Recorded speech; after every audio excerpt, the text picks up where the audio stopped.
Para hadirin sekalian, salam sejahtera dan selamat malam. Skandal penyelewengan tanah di Pulau Pinang adalah serius kerana ia melibatkan kerugian kepada kerajaan Pulau Pinang sebanyak 150 juta ringgit dan mungkin mengakibatkan kehilangan peluang keuntungan sebanyak 1.5 bilion ringgit. Kerugian besar sedemikian kalau kita berbanding dengan reserve negeri sebanyak 374 juta ringgit, mempunyai impak yang besar sosial yang dirancang oleh kerajaan negeri baru ini. Skandal tanah ini boleh menggugat kestabilan kewangan negeri. Sekiranya kami tidak menangani 3 perkara. Yang pertama ialah kita mesti tahu berapa banyak jumlah yang terlibat, berapa banyak kes skandal tanah. Yang kedua, kita nak tahu mengapa mereka yang bertanggungjawab, siapa mereka dan kenapa tidak ada tindakan diambil ke atas mereka. Yang ketiga, ialah bolehkah kita kesan tentang kelemahan-kelemahan yang membolehkan skandal tanah ini berlaku supaya ia tidak boleh berulang lagi. Rakyat ingin tahu kisah benar kes skandal tanah ini. Tapi malangnya kerajaan pentadbiran lama ingin bertemu sungguh pun dilawa berkali-kali untuk membincang tentang perkara ini. Dan ini memaksa kerajaan baru berada dalam keadaan kegelapan. Sehingga kita seringkali tunggu jangka bom bila-bila boleh letup kerana ada kes skandal tanah ini. Dan di antaranya ialah seperti skandal PSC di mana bayaran terakhir 9 juta ringgit tidak dikutip daripada pembeli. Skandal pemberian diskaun premium kepada syarikat-syarikat besar sebanyak 20 juta ringgit. Dan skandal ketiga, skandal sebanyak 40 juta ringgit di mana silap tanah anggapnya tanah kerajaan tapi bukan, salah bagi kepada orang individu dan selepasnya diberi balik kepada pemilik asal, disaman dan lepas ini kena bayar pula kira-kira 40 juta ringgit. Yang keempat, skandal pengambilan tanah melibatkan wang sebanyak 84 juta ringgit yang terpaksa dilebih bayar oleh kerajaan negeri. Dan akhirnya yang paling besar sekali ialah skandal PGCC di mana tanah dijual berdasarkan zon lapang rekreasi, tapi selepas dijual zon boleh berubah kepada zon pembangunan bercampur yang membolehkan syarikat Abad Naluri di bawah Patrick Lim mengecapi keuntungan dengan sekelip mata sebanyak 1.5 bilion ringgit.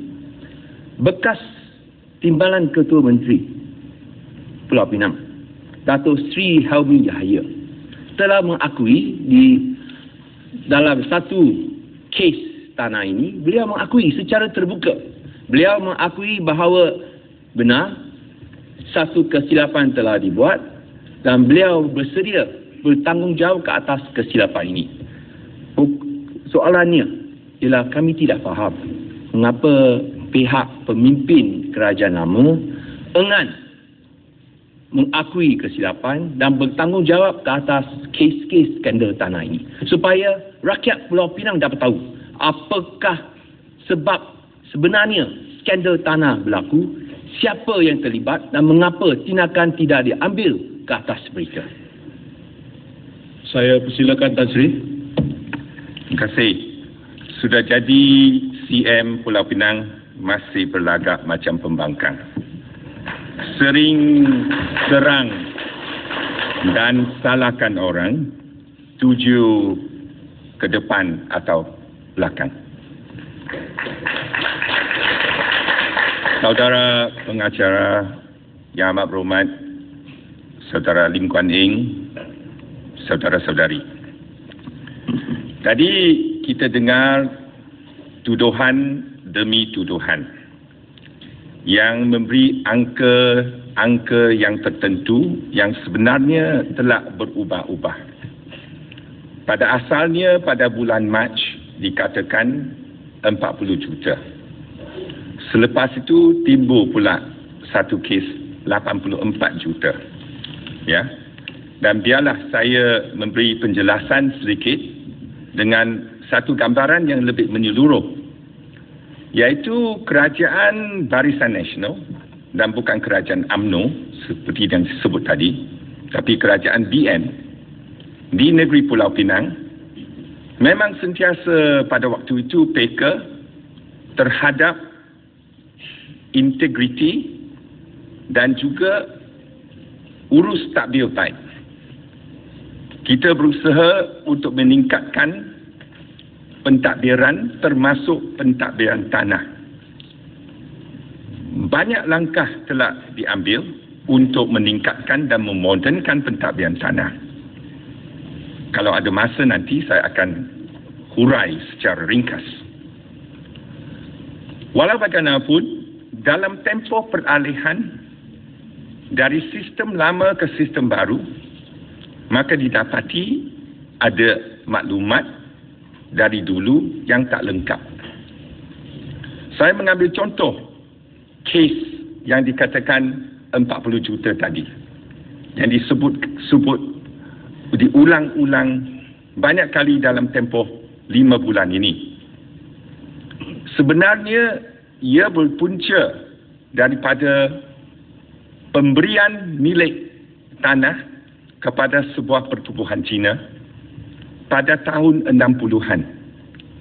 Walaupun hak milik telah didaftar dan dikeluarkan oleh pejabat tanah di peringkat daerah, tetapi pada waktu itu tidak didaftar dengan lengkap di pejabat tanah galian negeri PTGN, menyebabkan bahawa apabila seorang pemohon memohon tanah ini merujuk kepada PTNG, maka didapati bahawa tanah ini kerajaan negeri. Selepas diproses, selepas ditinjau, disiasat oleh semua peringkat, maka tanah itu diluluskan kepada pengusaha kuari. Maka persetubuhan itu pun bantah. Kami terkejut dan siasat dengan betul-betul dan didapati ada kesilapan itu, dan tindakan telah diambil untuk pulangkan tanah itu kepada pemilik asal dan menyebabkan tindakan undang-undang oleh pengusaha kuari itu. Dan kita lawan kes ini. Sebenarnya kes ini masih menunggu pendengaran di mahkamah, tetapi kes seumpama ini tidak disebut dengan jelas. Apabila tuduhan dibuat, apabila tidak memberi maklumat yang lengkap, seolah-olah nak mempesongkan perkara ini. Dan itulah yang saya tak setuju. Sebab ianya sebenarnya berunsur berpolitik, jauh lebih daripada ingin menyelesaikan masalah. Sebab apa yang harus buat ialah menumpu perhatian untuk melawan kes di mahkamah itu dan bukan mengheboh-hebohkan perkara ini, menjadikannya sebagai satu isu dan disifatkan sebagai satu skandal. Oleh itu, saya memang tak setuju dengan cara isu ini dipermainkan. Baik, soalan saya kepada kedua-dua pendebat ini, mengapakah isu ini dibangkitkan pada masa ini? Apakah ini bukan sebahagian daripada witch hunt, sedangkan kerajaan Pulau Pinang yang ada pada hari ini seharusnya menumpukan perhatian kepada hal-hal lain? Itu soalan saya. Saya nak minta Tan Sri jawab dulu. Saya pun merasa hairan sebab pada asalnya memang kami menghormati keputusan rakyat kerana telah memberi undi lebih